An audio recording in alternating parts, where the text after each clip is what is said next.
வேதமுடு ஆகமமும் புராணங்களும் சத்தியம், அவைகள் பொய் அல்ல.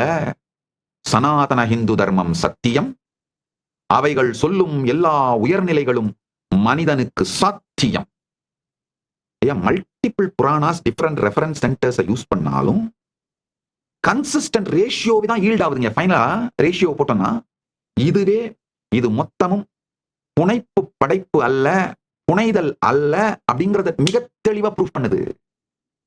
This alignment of cosmology, narrative accounts, அத கால்குலபிள் பிசிக்ஸ், அதாவது மிக தெளிவாக கால்குலேட் பண்ணக்கூடிய அந்த இயற்பியல், இது எல்லாமே establishes the scientific authenticity of Puranic cosmology.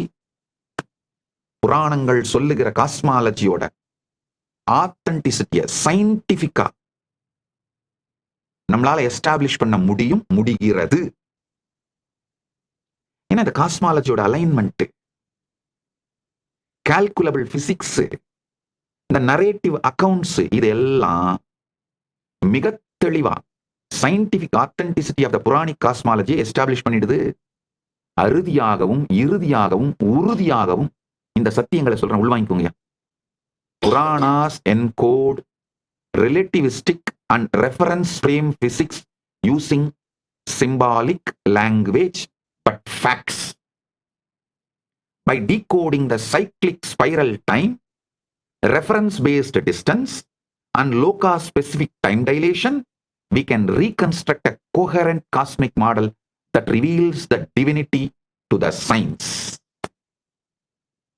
புராணங்கள் மிகவும் முன்னேறிய ரிலேட்டிவிஸ்டிக் அண்ட் ரெஃபரன்ஸ் ஃப்ரேம் பிசிக்ஸை உபயோகப்படுத்தி மிக தெளிவாக இந்த சத்தியங்களை டாக்குமெண்ட் பண்ணியிருக்காங்க.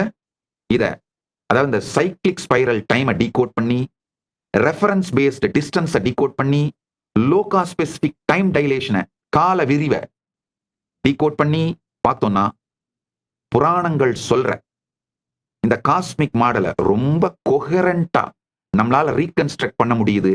இது இந்த யுகத்தின் அறிவியலுக்கு மிக தெளிவாக இந்த பரம சத்தியங்களை காட்டுகிறது. சனாதன இந்து தர்மம் சத்தியம், வேதமுடு ஆகமமும் புராணங்களும் சத்தியம். ஒரு 2-3 கதைகளை சொல்றேன், கேட்டுக்கோங்க. பிரபஞ்ச வரலாற்று பதிவுகள் தான் புராணம். பாகவதத்துல ஒரு அழகான ஒரு வரலாற்று பதிவு இருக்கு. எப்படி பல ஸ்ரத்தையோடு உண்மையை தேடுகின்ற பல ஊடகங்கள் ஆலயங்களிலே பிரதிஷ்டை செய்யப்பட்டிருக்கின்ற இறைவனுடைய விக்கிரகங்களை திருமேனிங்கிற வார்த்தையால சொல்லி, செல அப்படின்ற வார்த்தையை தவிர்த்து விட்டு திருமேனிங்கிற வார்த்தையை உபயோகப்படுத்த ஆரம்பிச்சிருக்காங்களோ, ரொம்ப நல்ல ஊடகங்கள் ஆலயங்களிலே பெருமான் அர்ச்சாவதாரமாக எழுந்தருளி இருக்கின்ற அந்த விக்கிரகங்களை திருமேனி என்கின்ற வார்த்தையாலே சொல்ல துவங்கி இருக்கிறார்கள். அது மிகப்பெரிய எனக்கு சந்தோஷத்தை கொடுக்குது. அதே மாதிரி அந்த ஊடகங்கள் எல்லாம் தயவு செய்து இதுக்கு மேல புராணத்தை பிரபஞ்ச வரலாறு என்கின்ற வார்த்தையாலே சொல்ல வேண்டும் என்று வேண்டுகோள் வைக்கின்றேன்.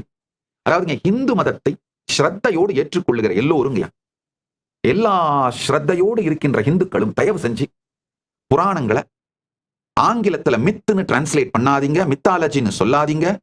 பிரபஞ்ச வரலாறுங்கிற வார்த்தையை மட்டும் உபயோகப்படுத்தி சொல்லுங்கள். காஸ்மிக் ஹிஸ்டரி, பிரபஞ்ச வரலாறு, ஆங்கிலத்துல cosmic history, history of the universe அப்படிங்கிற வார்த்தைகளால சொல்லலாம். தமிழ்ல பிரபஞ்ச வரலாறு அப்படின்னு சொல்லலாம். பாகவதத்திலே இருக்கின்ற ஒரு வரலாற்று நிகழ்வு. இதை புரிஞ்சுக்கிட்டு புராணங்களை படிச்சீங்கன்னாங்க, அப்பா அது எவ்வளவு பெரிய ஞான களஞ்சியம், வரலாற்று பேரறிவு களஞ்சியம். இதை படிச்சீங்கன்னா நம்ம முன்னோர்கள் எவ்வளவு பெரிய சக்திமான்கள், எவ்வளவு உயர்ந்தவர்கள்னு புரிஞ்சு நம் முன்னோர்கள் மீது கடந்ததன் மீது மரியாதை வந்தால்தான் அதை எதிர்காலத்திலே மீண்டும் உருவாக்கும் திறனும் சக்தியும் தெளிவும் வருங்க.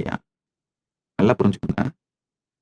இந்துக்கள், இந்து மதத்தை வாழ்க்கையாக நம்புபவர்கள், இந்து இயக்கங்களின் தலைவர்கள், இந்து மதத்தை முன்வைத்து அரசியல் நடத்துபவர்கள், இவங்க எல்லாருமே புராணங்கள் மீதும் வேதம் ஆகமம் புராணங்கள் மீதும் ஸ்ரத்தை வந்து அவை சத்தியம் என்று புரிந்து கொண்டால்தான் அவங்க பொலிட்டிக்கல் பவரை கூட இந்து மதத்தோட இன்ட்ரெஸ்டுக்கு அட்வான்ஸ் பண்றதுக்கு யூஸ் பண்ணுவாங்க. இல்லைன்னா இந்து மதத்தை அவங்க பொலிட்டிக்கல் பவர் கெயின் பண்றதுக்கு தான் யூஸ் பண்ணுவாங்க. வேதமுடு ஆகமம் புராணம் சத்தியம்னு புரிஞ்சா, உணர்ந்து கொண்டால் அவங்க பொலிட்டிக்கல் பவரை இந்து மதத்தோட இன்ட்ரெஸ்ட் ஃபர்தர் பண்றதுக்கு யூஸ் பண்ணுவாங்க. பொலிட்டிக்கல் பவரோ இல்ல ஜுடிஷியல் பவரோ இல்ல எக்ஸிகியூட்டிவ் பவரோ அவங்களுக்கு என்ன பவர் இருக்கோ அதெல்லாம் இல்லைன்னா இந்து மதத்தை அவங்க பொலிட்டிக்கல் கெயினுக்கு யூஸ் பண்ணுவாங்க. அவ்வளவுதான். ஏன்னா உள்ளுக்குள்ள இந்த சத்தியங்கள் உண்மைன்னு புரிஞ்சு கன்வின்ஸ் ஆகலைன்னா மேம்போக்கா எப்படியே ஒரு சோசியலா விளையாடிட்டு விட்டுருவாங்க. இதோட ஆழம், முக்கியத்துவம் இதெல்லாம் புரியாமல் இந்து மதத்தை வெறும் ஒரு பொலிட்டிக்கல் பவர் கெயினுக்காகவும் இல்ல ஏதாவது ஒரு சோசியல் பவர் கெயின் ஏதாவது அந்த டைம்ல அந்த பவர் கெயினுக்காக யூஸ் பண்ணிட்டு விட்டுருவாங்க. இந்துக்களை விழித்துக் கொள்ளுங்கள்.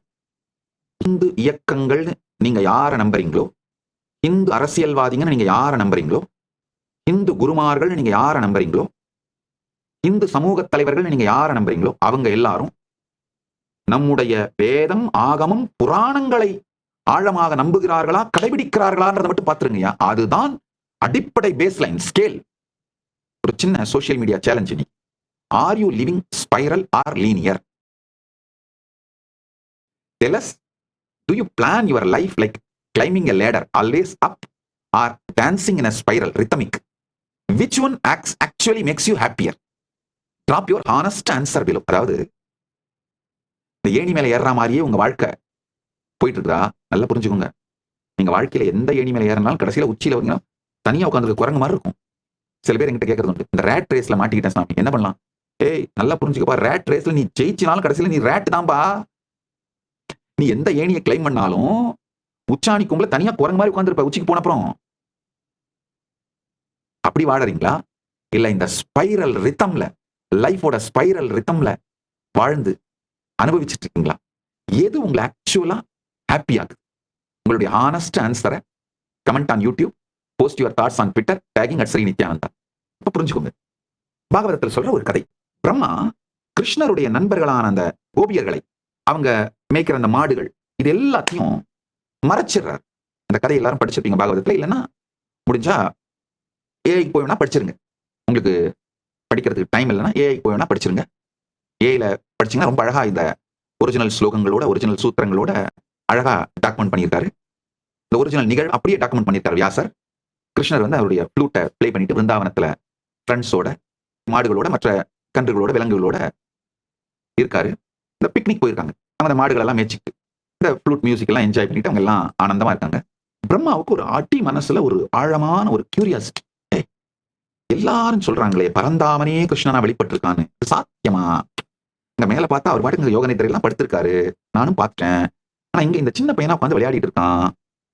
அவரே இங்க வந்து விளையாடிட்டு இருக்கிறதா சொல்றாங்க. உண்மைதானா?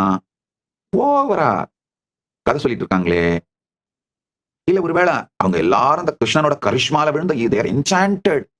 ஒருவேளை அந்த சுத்தி இருக்கலாம் அவனுடைய கிருஷ்ணனோட கரிஷ்மால விழுந்துட்டதுனால கிருஷ்ணனையே கடவுள்னு சொல்றாங்களா? என்னதான் நடக்குது? 10வது ஸ்காந்தத்துல 13வது கேண்டோல பாகவத புராணம் இதை டாக்குமெண்ட் பண்ணுது.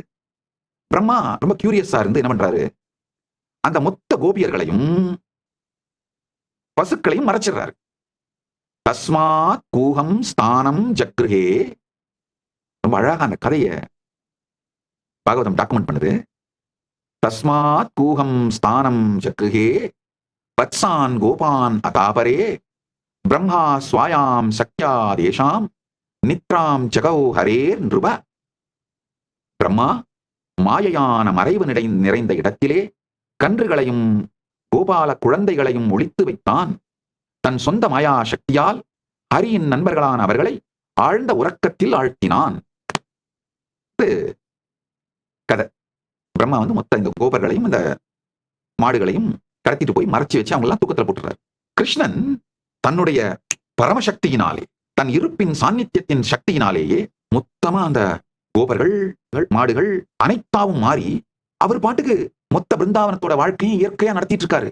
பிரம்மா என்ன பண்றாரு, இந்த கோபர்களையும் விலங்குகளையும், அந்த பசு கன்று அனைத்தையும் மவுண்ட் சுமேருல தன்னுடைய சக்தியை யூஸ் பண்ணி மறைச்சிடுறாரு. கிருஷ்ணன் வந்து பாக்குறாரு. பார்த்துட்டு இவங்கெல்லாம் யாரும் காணாமது பார்த்து ஒரு வினாடி கூட அவர் கலங்கல. தன்னுடைய யோக சக்தியினாலே அத்தனையும் அப்படியே creating identical duplicate boys and calves indistinguishable from the original. அதாவது மூலத்திற்கு, ஒரிஜினலுக்கு எந்த விதமான வித்தியாசமும் இல்லாத அப்படியே காப்பியை தன்னுடைய யோக சக்தியால் உருவாக்கிறார். உருவாக்கி அந்த கோபர்கள், அந்த ஆடு மாடுகள் எல்லாம் அவங்க கண்டினியூ, அவங்க விளையாடுறாங்க, சாப்பிடுறாங்க, லிவிங் நார்மல் லைஃப். இது ஒரு ஃபுல், இந்த பூமண்டலத்துல ஒரு ஃபுல் வருஷம் பீரியடுக்கு நடக்குது. எல்லாம் ஸ்மூத்தா போயிட்டு இருக்கு. பிரம்மா வந்து திரும்ப எட்டி பாக்குறாரு. நடுநடுங்கி போயிடுறாரு பிரம்மா. என்னையா, என்ன நடக்குது? நான் தான் எடுத்து மறைச்சு வச்சேன். இங்க பார்த்தா கிருஷ்ணன் அந்த கோபர்களோடும் அந்த விலங்குகளோடும் ஒண்ணுமே நடக்காத மாதிரி வாழ்ந்துட்டு இருக்காரு. உடனே பிரம்மா என்ன பண்றாரு, கரெக்டா அந்த சுமையர் வெட்டி பாக்குறாரு. பார்த்தா அவர் எடுத்து போய் ஒளிச்சு வச்ச அந்த அந்த பாய்ஸ், அந்த ஆடு மாடுகள் எல்லாம் தூங்கிட்டு அங்கதான் இருக்கு. ஆனா இங்க தனியா இருக்காங்க. இங்க இவங்க அதே மாதிரி அதே பசங்க, அதே கோபர்கள், அதே ஆடு மாடுகள் அங்கேயே இருக்கு. இங்க பிருந்தாவனத்திலையும் இருக்கு. ஒரு வினாடியில் பிரம்மா விழித்துக் கொள்ளுகின்றார். அவருடைய புத்திக்கு தெளிவு வந்து விடுகின்றது. கிருஷ்ணர் தன்னுடைய யோக சக்தியினாலே இது மொத்தமாகவும் விரிந்து இயல்பாக பிருந்தாவனத்தை நடத்தி கொண்டிருக்கின்றார் அப்படின்னு. இது பிரம்மாவுக்கு புரிஞ்ச உடனேயே கிருஷ்ணன் தன்னுடைய 4 கரத்தோடு சதுர்புஜனாக விஷ்ணு வடிவத்தை காட்டி ஒவ்வொரு கோபனும் ஒவ்வொரு பசுவும் கன்றும் தானே என்பதையும் அது ஒவ்வொன்றுத்துக்குள்ளேயும் இந்த பிரபஞ்சமே இருப்பதையும் காட்டுறார்.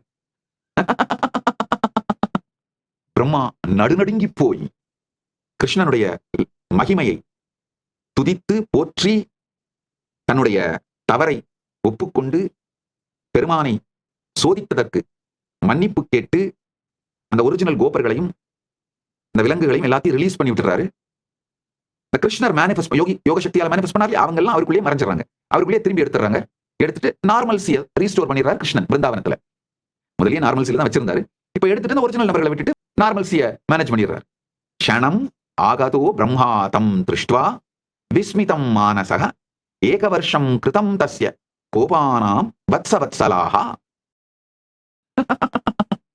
ஒரு கணமே சென்றதாக நினைத்து திரும்பி வந்த பிரம்மா அதை பார்த்தவுடன் வியப்பில் ஆழ்ந்தான். அவன் இல்லாத அந்த ஒரு கணம் கோபாலர்களுக்கும் கன்றுகளுக்கும் ஒரு முழு வருடம் ஆகிவிட்டதை கண்டான். இது வரலாறு, நடந்த வரலாறு. இந்த டைம் டைலேஷனை பத்தி உங்களுக்கு தெளிவா புரிய வைக்குது. பிரம்மாவுக்கு வந்து ஒரு க்ஷணம் அவர் நினைச்சது இங்க ஒரு வருடம், பூலோகத்துல ஒரு வருடம். ஆக்சுவலா அவர் பூலோகத்துல தான் மறைச்சு வைக்கிறாரு. ஆனா அவருக்கு வந்து ஒரு க்ஷணம் தான் மறைச்சு வச்சுதான் அவர் நினைச்சாரு. ஒரு க்ஷணத்துக்குள்ள திரும்பி பார்க்கும்போது இங்க ஒரு வருடம் ஆயிருந்து. ஆனா அந்த ஒரு வருடத்தாலே இந்த மாற்றமும் இல்லாமல் கிருஷ்ணன் தன்னுடைய யோக சக்தியினாலே இந்த லீலையை நடத்திட்டு இருக்கார். இந்த டைம் டைலேஷனை பத்தி நீங்க புரிஞ்சுக்கிறதுக்கான வரலாற்று பதிவு. வெறும் இந்த 28 நாள் மட்டும் எனக்கு கொடுங்க. எனக்கு கொடுங்கன்னா நான் உடனே உங்களை ஆசிரமத்துக்கு வந்துருங்கலாம் கூட கூப்பிடல. அப்படி வந்திருக்க முடிஞ்சா வாங்க. கைலாசா திருவண்ணாமலையோட கதவுகள் திறந்தே இருக்கின்றன. இலவசமாக பரமசிவசேனை நிகழ்ச்சி நடக்குது. உணவு, தங்குமிடம், வகுப்புகள் அனைத்தும் இலவசமாக கொடுத்து வகுப்பு கொடுக்குறேன். அது 5 லட்சம் ரூபாய் பெருமானுடைய ப்ரோக்ராம் இலவசமா கொடுக்குறேன். அது ஒரு பக்கம். 2வது, இந்தியா முழுக்க யாத்திரை பண்ணணும்னு நினைக்கிறவங்களுக்கு, பரிவராஜ யாத்திரையா போகணும்னு நினைக்கிறவங்களுக்கு இந்த 1 மாத வகுப்பையும் இலவசமா கொடுத்து 5 லட்சம் ரூபாய் பெருமானுடைய வகுப்பையும் இலவசமா கொடுத்து நீங்க யாத்திரை போறதுக்கு குறைந்தபட்சம் 1 லட்சமாவது ஒவ்வொருவருக்கும் செலவழிக்கின்றேன். கைலாசா திருவண்ணாமலையில் நடைபெறும் பரமசிவசேனா பயிற்சி முகாமில் இணையுங்கள்.